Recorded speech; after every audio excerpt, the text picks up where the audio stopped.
आज के इस वीडियो में हम कवर करेंगे drugs classification mechanism of action, जिसमें हम कौन सा टॉपिक कवर करेंगे। तो देखिए हम देखेंगे साइकोसिस एंड देयर डिफरेंट स्टेट। तो देखिए एंटी साइकोटिक ड्रग स्टार्ट करने से पहले हम साइकोसिस के बारे में देखेंगे, क्योंकि इसके बारे में आपको बेसिक डिफरेंस पता होना चाहिए, इसकी अलग अलग स्टेट्स के बारे में। तो इन सारी ही स्टेट्स के बारे में हम इस अपनी वीडियो में डिस्कस करेंगे। सो देखिए सबसे पहले साइकोसिस के बारे में देखते हैं क्या होता है। So these are the severe psychiatric illness with serious distortion of thought. So देखिए एक तरह की साइकियाट्रिक इलनेस होती है जिसमें जो पर्सन होता है उसकी थॉट्स जो है वो डिस्टॉर्टेड होती है। मीन्स वो ठीक से सोचने समझने की शक्ति आप कह सकते हैं उसकी कम हो जाती है। बिहेवियरल चेंजेस आने लगते हैं। कैपेसिटी टू रिकॉग्नाइज रियलिटी उसकी डिस्टॉर्ट होने लगती है। वो रियलिटी से सच से बहुत दूर होने लगता है और उसको एक तरह के डेल्यूजन एंड हेल्यूसिनेशन स्टेट्स में वो रहता है। इन दोनों ही टर्म्स के बारे में हम आगे देखेंगे। फिर देखिए the patient is unable to meet the ordinary demand of the life. So जो आम जिंदगी के जो कुछ बेसिक काम होते हैं वो भी वो पेशेंट जो है वो पर्सन नहीं कर पाता है। अगर हम इनके टाइप्स के बारे में देखें तो 4 बेसिक टाइप होते हैं, जिसमें सबसे पहला होता है acute and chronic organic brain syndrome, जिसको हम कॉग्निटिव डिसऑर्डर्स कहते हैं। फिर होता है देखिए फंक्शनल डिसऑर्डर, जिसमें सीजोफ्रेनिया एंड पैरानॉइड स्टेट आते हैं। देन मूड अफेक्टिंग डिसऑर्डर्स होते हैं, जिसमें मेनिया एंड डिप्रेशन आते हैं। एंड देन लास्ट होता है न्यूरोसिस। तो सबके बारे में देखिए डिटेल में देखते हैं हम। तो देखिए सबसे पहले देखते हैं acute and chronic brain syndromes, जिसमें क्या होता है देखिए डेलीरियम, एक तरह की मेंटल कंफ्यूजन स्टेट में होता है person. And dementia means loss of memory होने के चांसेस होते हैं उस पर्सन को। देन क्या होता है देखिए किस वजह से होता है, एक्सपोजर टू टॉक्सिक सब्सटेंस। किसी टॉक्सिक सब्सटेंस के एक्सपोजर में अगर वो पर्सन आ जाता है, मान लीजिए देखिए किसी केमिकल फैक्ट्री में वो काम करता है, तो उसको इस तरह की स्टेट्स जो है एक्सपीरियंस करनी पड़ सकती हैं। और कोई पैथोलॉजिकल चेंजेस हुए हैं, किसी तरह की उसे कोई डिसीज़ हुई है, तो उस वजह से भी इस तरह के क्रॉनिक सिंड्रोम जो है वो देखे जाते हैं।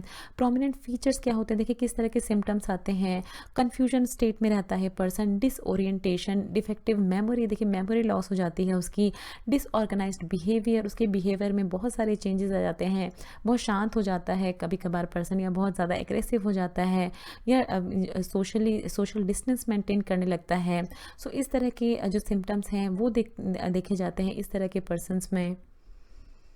फिर होता है देखिए साइकोसिस में फंक्शनल डिसऑर्डर। इसमें देखिए कोई अंडरलाइन कॉज नहीं होती, इसकी कोई अंडरलाइन कॉज अभी तक डिफाइन नहीं है इसकी। इसमें क्या क्या देखिए कंडीशंस आती हैं। Memory and orientations are mostly retained. Means person जो है उसकी मेमोरी तो रिटेन रहती है, सोचने समझने की शक्ति उसमें होती है, याददाश्त होती है, but emotion, thought, reasoning and behaviour are seriously altered. But उसके इमोशनल लेवल पे वो बहुत ज़्यादा ब्रेक डाउन हो जाता है, उसके बिहेवियर में बहुत सारे चेंजेस आने लगते हैं। सो देखिए 2 बेसिक स्टेट होती हैं, सीजोफ्रेनिया एंड पैरानॉइड स्टेट। इस कंडीशन में फंक्शनल डिसऑर्डर में, तो इनको डिटेल में देखते हैं देखिए अपने नेक्स्ट स्लाइड पे। देखिए देख लेते हैं सीजोफ्रेनिया स्टेट के बारे में। सो सीजोफ्रेनिया देखिए एक तरह का साइकोसिस स्टेट है, एक तरह का मेंटल डिसऑर्डर है, जो कि which is caused by some inherent dysfunctioning of brain. So आप कह सकते हैं कि ब्रेन में किसी तरह के केमिकल चेंजेस होने लगते हैं, डिसफंक्शनिंग होने लगती है ब्रेन में, जिसकी वजह से पर्सन जो है उसको सीजोफ्रेनिया स्टेट एक्सपीरियंस करनी पड़ती है। It is characterise by delusion and hallucination. So basically अगर आप देखें तो इस सीजोफ्रेनिया में क्या होता है कि पर्सन जो है वो एक तरह की भ्रम की स्थिति में जीने लगता है, डेल्यूजन एंड हेल्यूसिनेशन की स्थिति में जीने लगता है। उसको अलग अलग तरह की वॉइसेस सुनाई देने लगती हैं, वो उसको अलग अलग तरह की चीज़ें वो सोचने लगता है, उसको अलग अलग तरह की चीज़ें दिखने लगती हैं इस स्टेट में। स्पीच डिस्टर्बेंस उसको होने लगती है, बोलने में उसको तकलीफ होने लगती है। ये मेंटल डिसऑर्डर जो है देखिए एक तरह का कॉमन एप्लीकेशन है। ये लेस देन 1% और about 1% of the total population को इस तरह का एक्सपीरियंस फेस करना पड़ता है। सो ना देखिए देखते हैं पैरानॉइड स्टेट के बारे में। तो देखिए पैरानॉइड स्टेट में क्या होता है कि person is unable to recognise the reality. Person जो है वो रियलिटी को नहीं समझ पाता। इस तरह के पर्सन अगर सिंपल लैंग्वेज में देखें तो काफ़ी सारे पर्सन होते हैं जो हिप्नोटाइज कर दिए जाते हैं, या काफ़ी सारे पर्सन होते हैं जिनको एक तरह का फॉल्स बिलीव्स के साथ बड़ा किया जाता है। उनका जो है वो चाइल्डहुड बनाया जाता है, ताकि वो बड़े होके भी वो फॉल्स बिलीव पे ही अपना पूरा जो है वो लाइफ स्पेंड करते हैं। सो इस तरह के स्टेट में उनको ला दिया जाता है फोर्सफुली, या वो खुद भी इस तरह की स्टेट में कभी कभार चले जाते हैं, जिसमें वो रियलिटी को नहीं समझ पाते। उनके कुछ फॉल्स बिलीव्स होते हैं जिनको वो कंटिन्यू करते रहते हैं अपने आने वाले लाइफ स्पैन्स में। देखिए फिर मूड डिसऑर्डर में आता है मैनिया। आप में से बहुत सारे पर्सन बच्चों को पता भी होगा ये। देखिए मैनिया एक ऐसी स्टेट होती है जिसमें जो पर्सन होता है उसका एक बहुत ही ज़्यादा इरिटेबल मूड होता है, रिड्यूस स्लीप होती है, रात को वो सो नहीं पाता ठीक से किसी भी समय, हाइपर एक्टिव होता है, उसका माइंड बहुत ज़्यादा एक्टिव होता है, अनकंट्रोलेबल थॉट्स चलती रहती हैं उसके माइंड में, और स्पीच डिस्टर्बेंस होती है। और ये पर्सन जो है एक तरह का अपना वायलेंट बिहेवियर भी शो कर सकता है। मीन्स बहुत ज़्यादा गुस्सा आता है इस तरह के पर्सन्स को, तो उस स्टेट को हम कहते हैं मेनिया। ना देखिए मूड डिसऑर्डर में बहुत ही कॉमन है डिप्रेशन। सो देखिए 8 बेसिक कॉज होते हैं डिप्रेशन के। ब्रेन में किसी तरह का अगर केमिकल इम्बैलेंस हो गया है तो इस तरह की स्टेट होती है। जेनेटिक एंड बायोलॉजिकल रीज़न भी होते हैं। अगर आपकी जेनेटिक हिस्ट्री है इस तरह की तो आपको डिप्रेशन होने के चांसेस ज़्यादा होते हैं। डिप्रेसिव स्टेट की अगर आपकी फैमिली हिस्ट्री है, स्ट्रेस के कारण होता है डिप्रेशन। कुछ तरह की ड्रग्स होती हैं उनके कारण डिप्रेशन हो सकता है। पुअर न्यूट्रिशन इसके लिए रिस्पॉन्सिबल होता है। फीमेल सेक्स हार्मोन जो है वो भी कभी कभार डिप्रेशन के लिए रिस्पॉन्सिबल होते हैं किसी तरह के स्टेट्स में।